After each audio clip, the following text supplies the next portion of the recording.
Hello students, welcome to my channel SST ocean, जिस पर आपको डीओई की सारी वर्कशीट्स मिलेंगी सोशल साइंस की विद सॉल्यूशंस।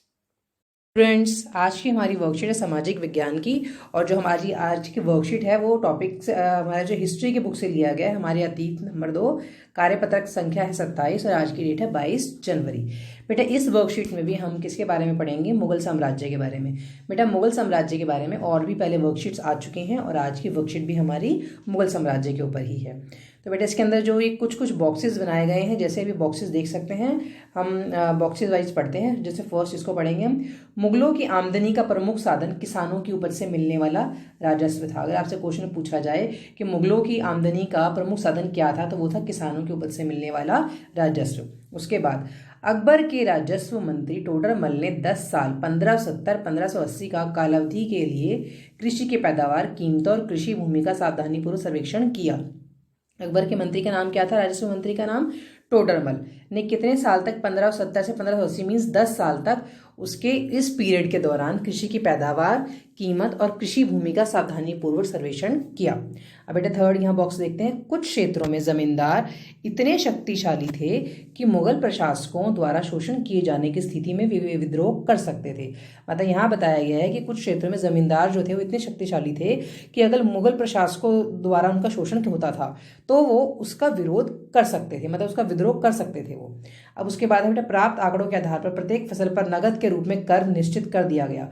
मतलब जो भी पुराने इनको मिले हैं, मतलब रिकॉर्ड्स जिनसे इन्होंने ये मतलब पता लगा पाए हैं कि प्रत्येक फसल जो है नगद के रूप में कर निश्चित कर दिया गया था। मतलब जो भी फसल होती थी नगद के रूप में कर राजस्व निश्चित कर दिया गया था उस पर। उसके बाद है बेटा अधिकतर स्थानों पर किसान ग्रामीण कुलीनों यानी कि मुखिया या स्थानीय सरदारों के माध्यम से राजस्व देते थे। मतलब ज़्यादातर जगह पर जो किसान जो थे वो ग्रामीण कुलीनों, मतलब यानी कि मुखिया को या स्थानीय सरदारों के माध्यम से ही उनको ही राजस्व दे देते थे, वो आगे जाकर राजा के पास जमा करवाते थे।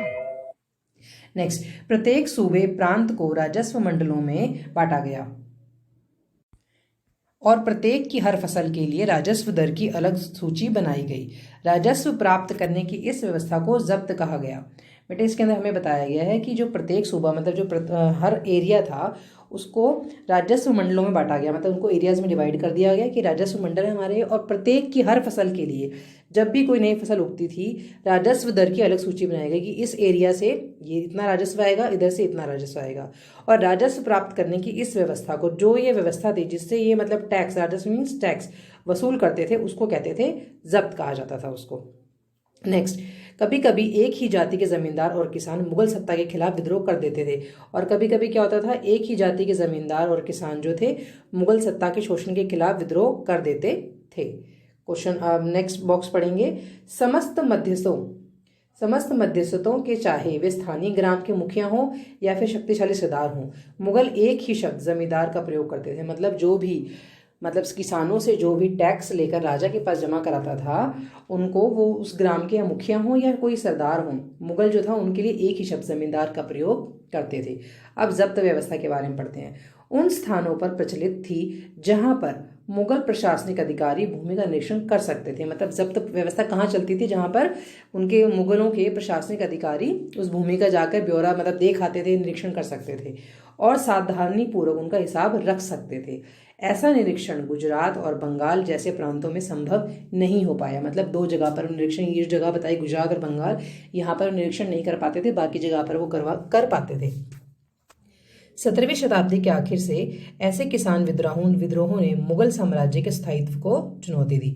और यहाँ पर भी कैसे क्या हुआ, किसानों ने विद्रोह किया। किसके लिए? मुगल साम्राज्य के स्थायित्व को चुनौती दी, मतलब उनके खिलाफ विद्रोह किया। तो बेटे ऐसे उसके क्वेश्चन आंसर्स देख लेते हैं। मुगलों की आमदनी का प्रमुख साधन क्या था? Question number 1। तो बेटा पहले ही बॉक्स में लिखा गया है, आप यहाँ देख सकते हैं कि मुगलों की आमदनी का प्रमुख साधन किसानों की उपज से मिलने वाला कर था। तो ये हमारा आंसर होगा फर्स्ट। देन क्वेश्चन नंबर 2 देखते हैं। मुगल साम्राज्य में जमींदार की क्या भूमिका थी? मुगल साम्राज्य में जो थे बेटा जमींदार जो थे वो इतने शक्तिशाली थे, जैसे आप यहाँ देख सकते हैं, ये इस पैराग्राफ में दिया गया है। कुछ क्षेत्रों में जमींदार इतने शक्तिशाली थे, आप यहाँ से लिखेंगे मुगलों के शासन में जमींदार इतने शक्तिशाली थे कि मुगल प्रशासकों द्वारा शोषण किए जाने की स्थिति में विद्रोह कर सकते थे। मतलब जो मुगलों के टाइम पर जो जमींदार थे वो इतने पावरफुल थे, अगर उनको मतलब किसी तरह से उनको तंग किया जाता था, उनको शोषण किया जाता था, तो वो उसके खिलाफ विद्रोह कर देते थे। ये बेटा हमारा आंसर नंबर होगा सेकेंड। अब क्वेश्चन नंबर 3 देख लेते हैं। अकबर के राजस्व मंत्री का नाम क्या था? तो बेटे अकबर के राजस्व मंत्री का नाम था टोडरमल। ये हमारा आंसर नंबर 3 है। अकबर के राजस्व मंत्री का नाम था टोडरमल। क्वेश्चन नंबर 4, अकबर के जब्त शब्द से आप क्या समझते हैं? तो बेटे जैसे यहाँ बताया गया था, राजस्व प्राप्त करने की व्यवस्था को जब्त कहा जाता है। राजस्व प्राप्त करने की व्यवस्था को जब्त कहा जाता है। मीन्स टैक्स वसूलने के सिस्टम को ही जब्त कहा जाता है। मीन्स जब्त कर लेना, मीन्स हड़प कर लेना। क्वेश्चन नंबर 5, जब्त व्यवस्था कहाँ अधिक प्रचलित थी? तो बेटा इसका आंसर ये रहा हमारा क्वेश्चन नंबर 5। जब्त व्यवस्था उन स्थानों पर प्रचलित थी जहां मुगल प्रशासनिक अधिकारी भूमि का निरीक्षण कर सकते थे और सावधानी पूर्वक उनका हिसाब रख सकते थे।